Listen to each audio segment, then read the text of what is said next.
നമസ്കാരം. Out of ഫോക്കസിൽ നമ്മൾ ഇന്ന് ആദ്യം സംസാരിക്കുന്നത് പൗരത്വ നിയമ ഭേദഗതിയെക്കുറിച്ചാണ്. പൗരത്വ നിയമ ഭേദഗതി കൊണ്ടുവരുമ്പോൾ തെരഞ്ഞെടുപ്പ് കാലത്ത് സർക്കാരിന് പലവിധ ഉദ്ദേശം ഉണ്ടായിരുന്നു. അതിൻ്റെ ചട്ടങ്ങളൊക്കെ കൊണ്ടുവന്നത് തെരഞ്ഞെടുപ്പിന് തൊട്ട് മുൻപായിരുന്നല്ലോ. അപ്പോൾ അത് പല നിലയ്ക്ക് പ്രയോജനപ്പെടുത്താമെന്ന് ഗവൺമെൻറ് വിചാരിച്ചു. പക്ഷേ അത് തെരഞ്ഞെടുപ്പിൽ നമ്മൾ അങ്ങനെ പ്രതിഫലിച്ചതായി കണ്ടില്ല. ഇപ്പോൾ തെരഞ്ഞെടുപ്പിന് ശേഷം അതിനകത്ത് വരുന്നൊരു പുതിയ അപ്ഡേറ്റ്, അസം എന്ന് പറയുന്ന അതിർത്തി സംസ്ഥാനം, അവിടെ പൗരത്വ നിയമ ഭേദഗതിയെ പ്രയോജനപ്പെടുത്താൻ ആളുകൾ തയ്യാറാവുന്നില്ല എന്ന ഒരു പുതിയ വിവരം പങ്കുവയ്ക്കുകയാണ് അസം മുഖ്യമന്ത്രി ഹിമന്ത ബിശ്വ ശർമ്മ. അദ്ദേഹം പറയുന്നത് ഇതുവരെ ഇതിൻ്റെ പോർട്ടൽ വഴി അപ്ലൈ ചെയ്തിട്ടുള്ളത് ആകെ 8 പേർ മാത്രമാണ് എന്നാണ്. വലിയ പൗരത്വ പ്രശ്നമുള്ള സംസ്ഥാനങ്ങളിലൊന്നാണ് അസം, നമുക്കറിയാം. ഇതിന് മുൻപ് അവിടെ NRC നടപ്പിലാക്കിയപ്പം ലക്ഷക്കണക്കിന് ആൾക്കാർ പുറത്തു പോയതാണ്. ഇപ്പോഴും 19 ലക്ഷം പേർ ഈ പ്രശ്നം അഭിമുഖീകരിക്കുന്നവരായി അവിടെ ഉണ്ട്.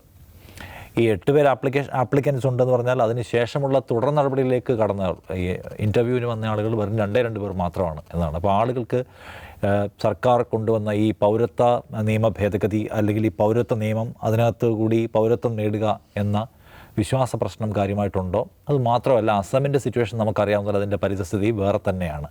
അപ്പോൾ അത് സംസാരിക്കാൻ വിചാരിക്കണം നമ്മൾ ആദ്യം. അജിം സിംഗ്, പൗരത്വ നിയമത്തിൻ്റെ കാര്യം പറയുമ്പോൾ അസമിൻ്റെ കേസ് ഒരു സ്പെഷ്യൽ കേസാവുന്നത് എങ്ങനെയാണ്? അസമിൻ്റെ കേസ് സ്പെഷ്യൽ കേസാവുന്നത് ഈ പൗരത്വ നിയമത്തിൻ്റെ ഉദ്ദേശ ലക്ഷ്യങ്ങളൊന്നും തന്നെ അസമിൻ്റെ ലക്ഷ്യം വെച്ചാണെന്നുള്ളതാണ്. അതിൻ്റെ കാരണം ഈ പൗരത്വ നിയമം എന്ന് പറഞ്ഞാൽ ഈ സിറ്റിസൺഷിപ്പ് അമെൻമെൻറ്റ് ആക്ട്, അതുവരെ ഒരു പൗരത്വ നിയമം നമുക്കുണ്ടായിരുന്നു. അപ്പോൾ അതിനു മുമ്പ് അവിടെ NRC നടപ്പിലാക്കി, നാഷണൽ രജിസ്ട്രി ഓഫ് സിറ്റിസൺഷിപ്പ്. അസമിന് ഈ പൗരത്വവുമായി ബന്ധപ്പെട്ട് വേറെ ഒരുപാട് ചരിത്രമുണ്ട് നമുക്കറിയാം. രാജീവ് ഗാന്ധിയുടെ കാലത്താണ് അസം അക്കോർഡ് നടപ്പാക്കിയത്. അതായത് യുദ്ധകാലത്ത് ബംഗ്ലാദേശ് വിമോചന സമയത്ത് അവിടെ നിന്ന് കുറേ അധികം ആളുകൾ ഇന്ത്യയിലേക്ക് അഭയാർത്ഥികളായി വന്നിട്ടുണ്ട് എന്നുള്ളത് സത്യമാണ്, അത് നിഷേധിച്ചിട്ട് കാര്യമില്ല. അപ്പോൾ അതിനു മുമ്പും ഈ പ്രദേശങ്ങളിലേക്ക് കുടിയേറ്റങ്ങൾ നടന്നിട്ടുണ്ട്. കാരണം അസം എന്ന് പറയുന്നത് ബ്രിട്ടീഷുകാരുടെ കീഴിലുള്ള ധാരാളം തേയിലത്തോട്ടങ്ങളൊക്കെ ഉണ്ടായിരുന്ന നാടാണ്. പ്രത്യേകിച്ചും ബംഗ്ലാദേശ് എന്ന് പറയാൻ പറ്റില്ല, ബംഗാൾ ഭാഗത്തു നിന്ന് ധാരാളം തൊഴിലാളികൾ അങ്ങോട്ട് കുടിയേറിയിട്ടുണ്ട്. അപ്പോൾ ഈ അസാമികളുടെ ഒരു പ്രശ്നം, അസം സ്വദേശികളുടെ ഒരു പ്രശ്നം, അസമി അസ്മിത എന്ന് പറയുന്ന അവരുടെ ഒരു പ്രൈഡുണ്ട്. അതായത് അസം സംസാരിക്കുന്ന ആളുകൾ മതി ഇവിടെ, ബംഗ്ലാ ഭാഷ സംസാരിക്കുന്നവർ വേണ്ട എന്നുള്ളതാണ് ഈ പ്രശ്നങ്ങളുടെ എല്ലാം തുടക്കം. അങ്ങനെ അത് ആവുകയും അവസാനം അസം അക്കോർഡ് എന്ന് പറയുന്ന ഒരു കരാറിൽ ഒപ്പിടുകയും അങ്ങനെ അവിടെ നടന്ന വിദ്യാർത്ഥി പ്രക്ഷോഭം അവസാനിക്കുകയും ചെയ്തു. അങ്ങനെയാണ് NRC നടപ്പാക്കാൻ തീരുമാനിക്കുന്നത് അവിടെ. അപ്പോൾ ഈ നിയമം വരുന്നതിന് മുമ്പ് തന്നെ NRC നടപ്പാക്കിയ ഒരേ ഒരു സംസ്ഥാനമാണ് അസം. അപ്പോൾ അങ്ങനെ നടപ്പാക്കി കഴിഞ്ഞപ്പോൾ അവിടെ നിന്ന് ഇപ്പോൾ നിഷാദ് ചൂണ്ടിക്കാട്ടിയതുപോലെ ലക്ഷക്കണക്കിന് ആളുകൾ പൗരത്വത്തിൽ നിന്ന് പുറത്തായി. അപ്പോൾ ഇത് NRC നടപ്പാക്കാൻ തീരുമാനിച്ചത് തന്നെ ഒരു പ്രത്യേക ജനവിഭാഗത്തെ ലക്ഷ്യം വെച്ചായിരുന്നു. അങ്ങനെയല്ല, അതിൻ്റെ യാഥാർത്ഥ്യം അങ്ങനെയല്ല. ആ പൗരത്വം നഷ്ടപ്പെടുന്നവർ എല്ലാവരും ഉണ്ട് എന്ന് മനസ്സിലാവുകയും ചെയ്തു. ഈ പുറത്തായവർ ബഹുഭൂരിപക്ഷം ഹിന്ദുക്കളുമാണ്. യെസ്, ഹിന്ദു മുസ്ലിം ഡിവൈഡായിരുന്നു അതിൻ്റെ ലക്ഷ്യം. മുസ്ലിങ്ങളെ പുറത്താക്കുക എന്നുള്ളതായിരുന്നു ലക്ഷ്യം. പക്ഷേ അങ്ങനെയല്ല, ഇത് എല്ലാവരും അവിടുത്തെ ഇൻഡിജിനസ് ആളുകളായിട്ടുള്ള ആദിവാസികൾ വരെ ഉൾപ്പെടുന്നു, എല്ലാവരും അതിൽ ഉൾപ്പെടുന്നു എന്നുള്ളത് വരുന്നു. കാരണം അതിന് വളരെ കോംപ്ലിക്കേറ്റഡാണ് NRCയുടെ പ്രക്രിയ. ഈ NRC നടപ്പിലാക്കുമ്പോൾ ഒരു ഫോറിനേഴ്സ് ട്രിബ്യൂണൽ എന്ന് പറയുന്നിട്ട് ഒരു കോടതി, ഒരു അർദ്ധ കോടതി സംവിധാനം അവിടെ ഒരു 100-300 കോടതികൾ തന്നെയുണ്ട് ഇത്തരം കേസുകൾ പരിഗണിക്കാൻ വേണ്ടി. അപ്പോൾ അവിടെ വരുമ്പോൾ അവിടെ ഒരു കേസ് വരുന്നത് എങ്ങനെയാണെന്ന് വെച്ചപ്പോൾ, നിഷാദ് ഇന്ത്യൻ പൗരനല്ല എന്ന് ഞാൻ പരാതിപ്പെടുകയാണ്. അതിന് ഞാൻ പരാതിപ്പെടാൻ എൻ്റെ പേര് പോലും പറയേണ്ട ആവശ്യമില്ല. ആരാണ് പരാതിപ്പെട്ടതെന്ന് ഈ പരാതിക്കിരയായ മനുഷ്യൻ അറിയുക പോലും ഇല്ല. ആരൊക്കെയോ പരാതിപ്പെടുന്നു, കുറേ അധികം മനുഷ്യർ പൗരത്വമില്ലാത്തവരായി മാറുന്നു എന്നൊരു സിറ്റുവേഷനിലേക്ക് ആ സമയത്തുകയാണ് ചെയ്തത്. അപ്പോൾ ഇതിൽ പുറത്താക്കപ്പെടുന്ന ആളുകൾ ഒരു പ്രത്യേക വിഭാഗത്തിൽപ്പെട്ടവരല്ല എന്ന് തിരിച്ചറിഞ്ഞ ഭരണകൂടം അങ്ങനെയാണ് ഈ CAA നടപ്പാക്കാൻ തീരുമാനിക്കുന്നത്. CAA നടപ്പാക്കുമ്പോൾ ഉണ്ടാകുന്ന പ്രശ്നം എന്ന് വെച്ചാൽ അവർ കാണുന്ന പരിഹാരം എന്ന് വെച്ചാൽ, ഇപ്പോൾ കുറേ അധികം ആൾക്ക് പൗരത്വം നഷ്ടപ്പെടും, അവർക്ക് വീണ്ടും എന്ത് ചെയ്യാം, പൗരത്വം കൊടുക്കാം, മറ്റവന്മാരെ ഒഴിവാക്കാം എന്നായിരുന്നു അവരുദ്ദേശിച്ചത്. ഇപ്പോൾ സംഭവിക്കുന്നത് എന്താണെന്ന് വെച്ചാൽ, ഇപ്പോൾ ഈ CAAയുടെ ചട്ടങ്ങൾ പ്രാബല്യത്തിൽ വന്നു. പൗരത്വം കൊടുക്കാൻ തീരുമാനിക്കുമ്പോൾ ആരും പൗരത്വത്തിന് അപേക്ഷിക്കുന്നില്ല എന്നുള്ളതാണ് ഹിമന്ത ബിശ്വ ശർമ്മ തുറന്നു പറയുന്നത്. ആകെ 8 പേരാണ് പൗരത്വത്തിന് അപേക്ഷിച്ചത്, 2 പേർ മാത്രമാണ് ഡോക്യുമെൻറ്റ്സ് ആയിട്ട് വന്നത്. ഇത് എന്തുകൊണ്ടാണെന്ന് വെച്ചാൽ, ഈ സെയിം സിറ്റുവേഷൻ ബംഗാളിലുമുണ്ട്. ബംഗാളിലും ഈ ബംഗ്ലാദേശിൽ നിന്ന് കുടിയേറിയ ആളുകളുണ്ട്, പൗരത്വം ഇല്ലാത്ത ആളുകൾ. അതായത് എന്താണ് പറയുക, ഡൗട്ട്ഫുൾ വോട്ടേഴ്സ് എന്ന് ഇലക്ഷൻ കമ്മീഷൻ തീരുമാനിച്ച വോട്ടവകാശം ഇല്ലാത്തവരൊക്കെ ആയിട്ടുള്ള കുറേ അധികം ആളുകളുണ്ട്. അവിടെ കഴിഞ്ഞ ലോക്സഭാ തെരഞ്ഞെടുപ്പ് കാലത്ത് ഇതേ പ്രശ്നം ഉയർന്നു വന്നു. അവിടെയുള്ള ആളുകൾക്ക് ഒരു MP, ഒരു BJPയുടെ ഒരു സിറ്റിംഗ് MP പരസ്യമായി പ്രഖ്യാപിച്ചു, ഞാൻ പൗരത്വത്തിന് അപേക്ഷിക്കുകയാണ് പ്രഖ്യാപിച്ച ഓർമ്മയുണ്ടല്ലോ. അതെന്താണെന്ന് വെച്ചാൽ അദ്ദേഹത്തിൻ്റെ ജനവിഭാഗത്തിൽപ്പെട്ട അദ്ദേഹത്തിൻ്റെ വോട്ടേഴ്സായിട്ടുള്ള ആൾക്കാർ പൗരത്വത്തിന് അപേക്ഷിക്കുന്നില്ല. അതെന്താ കാരണം എന്ന് വെച്ചാൽ, ഇപ്പോൾ നിലവിൽ അവർ ഇന്ത്യയിൽ ജീവിക്കുന്നവരാണ്, അവർക്ക് പല രീതിയിലുള്ള അവരുടെ അവകാശവാദ പ്രകാരം തന്നെ ഇപ്പോൾ ഈ പൗരത്വം നിഷേധിക്കപ്പെട്ട ആളുകളൊക്കെ പറഞ്ഞ് ഞങ്ങൾ ഡോക്യുമെൻറ്റ്സ് ഉണ്ട് എന്നാണ്. പൗരത്വം നിഷേധിക്കപ്പെട്ടവരിൽ ഈ സൈന്യത്തിൽ ജോലി ചെയ്യുന്ന മുൻ സൈനികരുടെ കുടുംബങ്ങൾ വരെയുണ്ട്. 1920 ലാൻഡ് ഡോക്യുമെൻ്റ് കാണിച്ചിട്ടും പൗരത്വം ലഭിക്കാത്ത ആൾക്കാരുണ്ട്. അതൊക്കെ അവിടെ നിൽക്കട്ടെ. ഇവരെന്തുകൊണ്ട് പൗരത്വത്തിന് അപേക്ഷിക്കുന്നില്ല എന്ന് വെച്ചാൽ, പൗരത്വത്തിന് അപേക്ഷിക്കുന്ന നിമിഷം അവർ എന്തായി കഴിഞ്ഞു, പൗരന്മാരായി കഴിഞ്ഞു. CA പ്രകാരം ഒരാൾ ഞാൻ ഇവിടുത്തെ പൗരനല്ല, എനിക്കിവിടെ പൗരത്വം തരുന്നു പറയുമ്പോൾ തന്നെ അയാൾ ഫോറിനറായി കഴിഞ്ഞു. അതേസമയം ഇവർ ഓപ്റ്റ് ചെയ്യുന്ന എന്താണ്, ഇപ്പോൾ ഈ ഹിമന്ത ബിശ്വ ശർമ്മ പറഞ്ഞതെന്ന് വെച്ചാൽ, ഞങ്ങൾ ഫോറിൻ ട്രൈബ്യൂണലിൽ പോയേക്കാം. ഫോറിൻ ട്രൈബ്യൂണലിൽ പോകുമ്പോൾ ഗുണമെന്ന് വെച്ചാൽ, ഞാൻ പൗരനാണ്, എൻ്റെ കയ്യിൽ ഡോക്യുമെൻ്റ് ഉണ്ട്, പക്ഷേ എൻ്റെ പൗരത്വം ചോദ്യം ചെയ്യപ്പെടുകയാണ്, അത് നിങ്ങൾ ക്ലിയർ ആക്കി തരണമെന്നാണ് ഫോറിൻ ട്രൈബ്യൂണലിനോട് പറയുന്നത്. അപ്പോൾ അയാളുടെ സ്റ്റാറ്റസ് എന്ന് പറഞ്ഞാൽ അയാൾ പൗരൻ തന്നെയാണ്, അയാൾക്ക് അത് അവകാശപ്പെടാം, പൗരത്വം അവകാശപ്പെടാം. മറ്റതങ്ങനെയല്ല. മറ്റത് ഏത് നിമിഷം നിങ്ങൾ CA പ്രകാരം പൗരത്വത്തിന് അപേക്ഷിക്കുന്നു, ആ നിമിഷം നിങ്ങൾ പൗരനില്ലാതെ കഴിഞ്ഞു എന്നുള്ളതാണ് എൻ്റെ പ്രശ്നം. അപ്പോൾ ഈ ഭയം കൊണ്ടാണ്. കാരണം ഇത് അസമിൽ തെളിഞ്ഞതാണ്. അസമിൽ ഇപ്പം ഈ CA നടപ്പാക്കുന്നത് ഹിന്ദു കമ്മ്യൂണിറ്റിക്ക് വേണ്ടിയാണല്ലോ. മറ്റ് അയൽ രാജ്യങ്ങളിൽ നിന്ന് വന്ന ഹിന്ദു കമ്മ്യൂണിറ്റികളാണ് CA പ്രകാരം പൗരത്വത്തിന് അപേക്ഷിക്കുന്നത്. അപ്പോൾ ഈ CA പ്രകാരം ഇപ്പോൾ അപേക്ഷിക്കുന്ന ഈ ആളുകൾ ആരും അപേക്ഷിക്കുന്നില്ല എന്ന് പറയുന്നവർ, അവർക്ക് തന്നെ ഭയമാണ്. കാരണം അസമിൽ NRC നടപ്പാക്കിയപ്പോൾ പുറത്താക്കപ്പെട്ടത് മുസ്ലിങ്ങൾ മാത്രമല്ല, ഹിന്ദുക്കൾ കൂടിയാണ്. അപ്പോൾ ഞങ്ങൾ പൗരത്വത്തിന് ഇതുവഴി അപേക്ഷിച്ച് കഴിഞ്ഞാൽ ഞങ്ങൾ ഈ നിമിഷം മുതൽ പൗരന്മാരില്ലാതെ കഴിഞ്ഞു, പിന്നെ ഇവർ പൗരത്വം തന്നില്ലെങ്കിലും എന്ന ഭയം കൊണ്ടാണ് ആളുകൾ പോകാത്തത്. അത് തന്നെയാണ് ഇതിൻ്റെ ഏറ്റവും വലിയ പ്രധാനപ്പെട്ട പ്രശ്നം. അസമിനെ ലക്ഷ്യം വെച്ച് ഉണ്ടാക്കിയ നിയമമാണ്, അസമിനെ ലക്ഷ്യം വെച്ചുണ്ടാക്കിയ ചട്ടങ്ങളാണ്. പക്ഷേ അത് ഇപ്പോൾ ഇന്ത്യയിൽ മൊത്തം ആപ്ലിക്കബിൾ ആണെങ്കിൽ പോലും അസമിൽ തന്നെ ആ പ്രശ്നം പരിഹരിക്കാതെ കൂടുതൽ സങ്കീർണമാവുന്നുള്ളതിൻ്റെ തെളിവാണ് ഹിമന്ത ബിശ്വ ശർമ്മയുടെ പ്രസ്താവന. ദൗസേബ്, അപ്പോൾ ആ പൗരത്വ നിയമം കൊണ്ടുവന്നതിൻ്റെ രാഷ്ട്രീയ ലക്ഷ്യം ഭേദിക്കുന്നതിൽ അത് പരാജയപ്പെടുകയാണ്. നിഷാദ്, ഈ പൗരത്വ ഭേദഗതി നിയമത്തിൻ്റെ അതിന് പല ലക്ഷ്യങ്ങൾ പറയുന്നുണ്ടെങ്കിൽ, അതിൽ BJPയെ സംബന്ധിച്ചിടത്തോളം, സംഘ് പരിവാറിനെ സംബന്ധിച്ചിടത്തോളം അവരേറ്റവും പ്രധാനപ്പെട്ട ഫോക്കസ് എന്തായിരുന്നു വെച്ചിട്ടുണ്ടെങ്കിൽ ബംഗാളും അസമുമായിരുന്നു. അത് ഒരു തരത്തിലൊരു ഡെമോഗ്രാഫിക് വാറിൻ്റെ ഭാഗമായിട്ടാണ് അവർ നിയമം കൊണ്ടുവരുന്നത്. എന്താണെന്ന് ചോദിച്ചിട്ടുണ്ടെങ്കിൽ, ഇന്ത്യയിൽ ജമ്മു കാശ്മീർ കഴിഞ്ഞാൽ ഏറ്റവും കൂടുതൽ മുസ്ലിം പെർസെൻറ്റേജ് ഉള്ള സംസ്ഥാനമാണ് അസം, പിന്നെ വരുന്ന സംസ്ഥാനമാണ് ബംഗാൾ.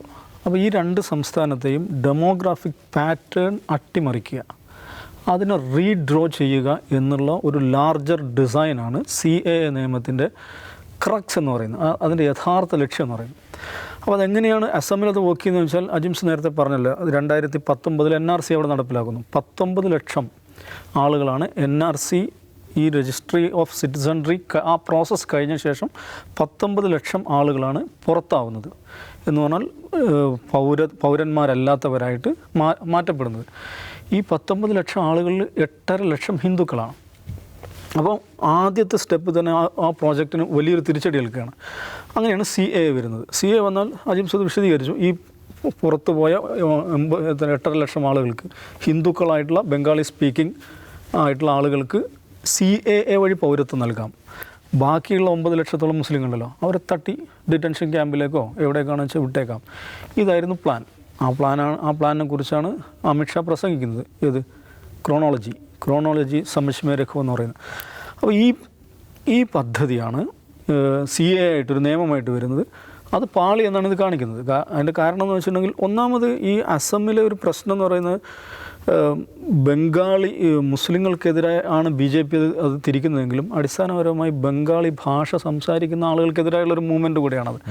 ഈ അസം ഗണപരിഷത്താണ് ഇത് തുടങ്ങുന്നത്. അസം അക്കോർഡ് ഉണ്ടാക്കുന്നത് എന്താണ് പ്രഫുല്ല കുമാർ മഹന്ത, അദ്ദേഹം ഓൾ അസം സ്റ്റുഡൻസ് യൂണിയൻ നേതാവായിരുന്നു. പിന്നെയാണ് അസം ഗണപരിഷത്ത് ഉണ്ടാകുന്നത്. ആ സമയത്ത് അസമീസ് വംശീയത ഉയർത്തിയിട്ടാണ് ഈ സംഗതി അവിടെ വളർന്നു വരുന്നത്. അപ്പോൾ ആ പ്രോജക്റ്റ് ഒരു ഹിന്ദു മുസ്ലിം ഡിവൈഡ് ഉണ്ടാക്കി, ഹിന്ദുക്കളായ ബംഗാളികളെല്ലാം അബ്സോർബ് ചെയ്ത് മുസ്ലിങ്ങളായ ബംഗാളികളെല്ലാം തള്ളി പുറത്താക്കാം എന്ന് പറയുന്നൊരു ഡിസൈനിന് ഏറ്റവും ഒന്നാമത്തെ സെറ്റ് ബാക്ക് ആയിരുന്നു 2019 NRC. ഇപ്പം രണ്ടാമത്തെ സെറ്റ് ബാക്ക് വന്നിരിക്കുകയാണ്. ഇത്രയും വലിയൊരു പ്രോജക്റ്റ് BJPയെ സംബന്ധിച്ചിടത്തോളം അവർ ഇന്ത്യയിലെ ഏറ്റവും പ്രധാനപ്പെട്ട ഒരു പ്രോജക്റ്റായിട്ടുള്ള CAA വഴി 8 ആളുകളാണ് അപേക്ഷിച്ചിരിക്കുന്നത്.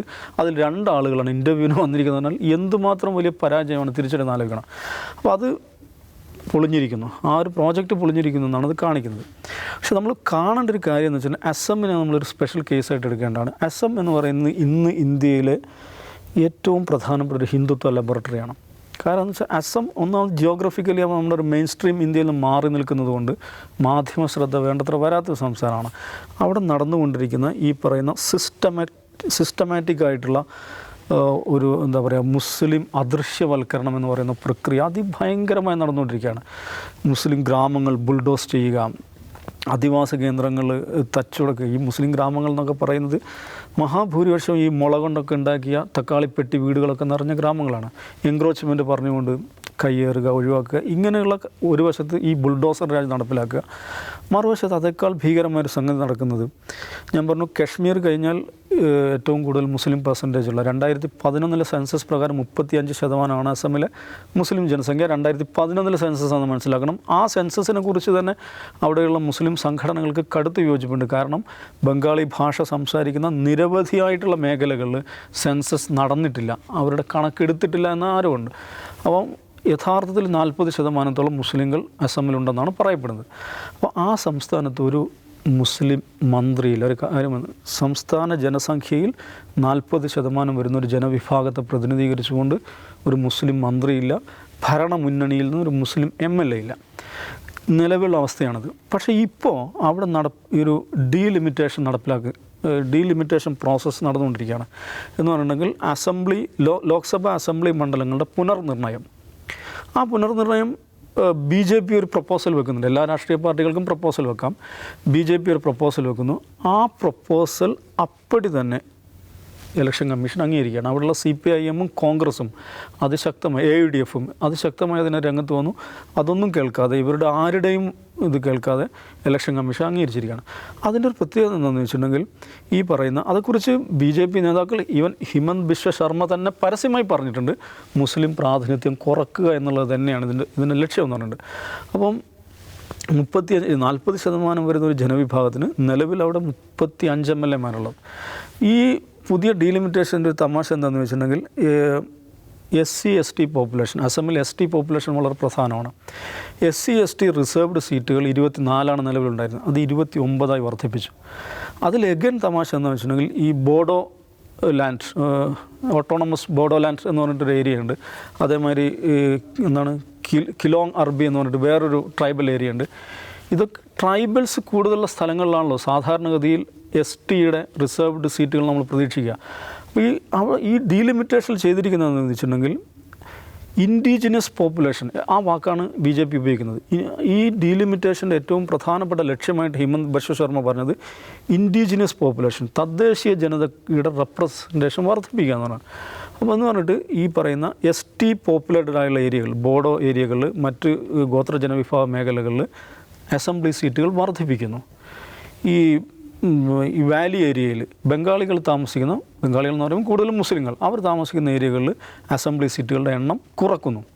അതിനേക്കാൾ വലിയ തമാശ SC/ST റിസർവ്ഡ് സീറ്റുകളിൽ നല്ലൊരു ശതമാനം ഈ പറയുന്ന മുസ്ലിം ഭൂരിപക്ഷ മേഖലകളിലാണ് റിസർവ് ചെയ്തിരിക്കുന്നത്. എന്ന് പറഞ്ഞാൽ ആ പ്രദേശങ്ങളിൽ നിന്ന് മുസ്ലിം MLA-മാർ ഉയർന്നു വരരുത് എന്നുള്ളതാണ്. അപ്പം ഈ മുസ്ലിം ഭൂരിപക്ഷ മേഖലകളിൽ സീറ്റുകളുടെ എണ്ണം കുറക്കുക, എണ്ണം കുറച്ചതിന് ശേഷം ആ മേഖലകളിൽ SC/ST റിസർവ്ഡ് സീറ്റുകൾ വർദ്ധിപ്പിക്കുക, ഇൻഡിജിനസ് പോപ്പുലേഷൻ അവരുടെ റെപ്രസെൻറ്റേഷൻ വർദ്ധിപ്പിക്കണം എന്ന് പറഞ്ഞിട്ട് അത്തരം മേഖലകളിൽ സീറ്റുകൾ വർദ്ധിപ്പിക്കുക എന്നുള്ള നിലയിലാണ് ഈ പ്ലാൻ സെറ്റ് ചെയ്തിരിക്കുന്നത്. ആ ഒരു ഡീലിമിറ്റേഷൻ പ്രോജക്റ്റ് അങ്ങനെ തന്നെ ഇലക്ഷൻ കമ്മീഷൻ അംഗീകരിച്ചിരിക്കാൻ 2026 അത് വെച്ചിട്ടാണ് ഇലക്ഷൻ നടക്കാൻ പോകുന്നത്. എന്ന് പറഞ്ഞാൽ വളരെ വ്യവസ്ഥാപിതമായ അദൃശ്യവൽക്കരണം അവിടെ അത് വളരെ സ്മൂത്തായിട്ട് നടക്കുകയാണ്. അപ്പോൾ അതിൻ്റെ തമാശ എന്താണെന്ന് ചോദിച്ചിട്ടുണ്ടെങ്കിൽ AUDF എന്ന് പറഞ്ഞിട്ടൊരു പാർട്ടി അവിടെ ഉണ്ട്. അതൊരു ബദ്രുദ്ദീൻ അജ്മൽ എന്ന് പറയുന്ന ഒരു അത്തർ മുതലാളിയാണ് ആ പാർട്ടിയുടെ ലീഡർഷിപ്പിനായിരുന്നു. അതൊരു മുസ്ലിം പാർട്ടി എന്നുള്ള ആൾക്കാണ് അറിയപ്പെടുന്നത്. പക്ഷേ നമ്മൾ മനസ്സിലാക്കേണ്ട കാര്യം, അവർക്ക് 3 MP-മാരുണ്ടായിരുന്നു, 18 MLA-മാർ വരെ ഉണ്ടായിരുന്നു. കഴിഞ്ഞ ലോക്സഭയിൽ അവരുടെ ഒരു MP ബംഗാളികളായിട്ടുള്ള തോട്ടം തൊഴിലാളികൾക്കിടയിൽ അവർക്ക് സ്വാധീനമുണ്ട്. ഒരു ബംഗാളി ഹിന്ദു നേതാവാണ് അവരുടെ 3 MP-മാരിൽ ഒരു MP ആണത്. ആ നിലക്ക് ബംഗാളി ഭാഷ സംസാരിക്കുന്നവർക്കിടയിൽ സ്വാധീനം ഉണ്ടായിരുന്നൊരു പാർട്ടിയായിരുന്നു AUDF. AUDF-ന് ഇത്തവണ ലോക്സഭയിൽ പ്രാതിനിധ്യമില്ല. അവരുടെ ചീഫായിട്ടുള്ള ഈ പറയുന്ന ബദ്രുദ്ദീൻ അജ്മൽ 10 ലക്ഷം വോട്ടുകൾക്കാണ് തോറ്റത്. ഇന്ത്യയിൽ അങ്ങനെ സംഭവം ഉണ്ടായിട്ടില്ല. ഈ കോൺഗ്രസ്സിലെ റക്കീബുൽ ഹാസൻ 10 ലക്ഷം വോട്ടുകൾക്കാണ് ഈ മനുഷ്യനെ തോൽപ്പിച്ചത്. എന്ന് പറഞ്ഞാൽ അതിൻ്റെ അർത്ഥം എന്താണ്?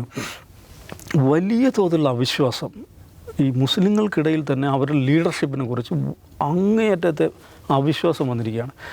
ഇത് ഇത്രയും വ്യവസ്ഥാപിതമായ ഒരു അദൃശ്യവൽക്കരണം അല്ലെങ്കിൽ ഒരു മാർജിനലൈസേഷൻ പ്രോജക്റ്റ് അവിടെ ഇങ്ങനെ വളരെ ഗംഭീരമായി വളരെ ശാസ്ത്രീയമായി നടന്നുകൊണ്ടിരിക്കുകയാണ്.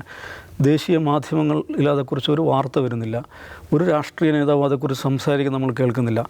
മുസ്ലിം സംഘടനകൾ, ഏതെങ്കിലും ഒരു മുസ്ലിം സംഘടന ഇത്രയും ഗുരുതരമായിട്ടുള്ള ഒരു വിഭാഗീയ പദ്ധതി ആ സംസ്ഥാനത്ത് നടക്കുന്നതിനെക്കുറിച്ച് ഏതെങ്കിലും ഒരു മുസ്ലിം സംഘടന പ്രസ്താവന നടത്തിയോ, ഡൽഹിയിൽ ഒരു പത്രസമ്മേളനം നടത്തിയോ? അപ്പോൾ ആ നിലക്കുള്ള അതിഭയങ്കരമായിട്ടുള്ള ഈ വിവേചന പദ്ധതി നടന്നുകൊണ്ടിരിക്കുന്ന ഒരു സംസ്ഥാനമാണ്. അപ്പോൾ ഞാൻ പറയുന്നത് ഇത് ഒരു ഗുജറാത്തൊക്കെ സംഭവിക്കാവുന്ന തരത്തിലുള്ള ഈ ഹിന്ദുത്വ ലാബറട്ടറി ആയിട്ട് ഈ അസം മാറിക്കൊണ്ടിരിക്കുകയാണ്. അപ്പോൾ CAA അവർ ഉദ്ദേശിച്ചൊരു അവരുടെ ലക്ഷ്യം നേടാനായിട്ടില്ല, NRCയിലൂടെ ഉദ്ദേശിച്ച ലക്ഷ്യം നേടാനായിട്ടില്ല എന്ന് വെച്ച് അസമിലെ ഹിന്ദുത്വ പ്രൊജക്റ്റ് കൂടുതൽ തീവ്രമായിക്കൊണ്ടിരിക്കുകയാണെന്നാണ് മനസ്സിലാക്കുന്നത്. ഈ കലാപം നടന്ന അങ്ങനെ വലിയ ചരിത്രമുണ്ട്. എനിവേ, ഈ പൗരത്വ നിയമ ഭേദഗതി കൊണ്ട് അസമിൽ ചില നീക്കങ്ങൾ നടത്താമെന്ന് വിചാരിച്ചെങ്കിൽ അത് ഇപ്പോൾ അങ്ങനെ ഫലിക്കുന്നതല്ല അവിടെ നിന്ന് കാണുന്നത്. എന്നാൽ ആശങ്കാജനകമായ സിറ്റുവേഷൻ വേറെ ഉണ്ട് എന്നത് കൂടി നമ്മൾ ഓർക്കുകയും വേണം.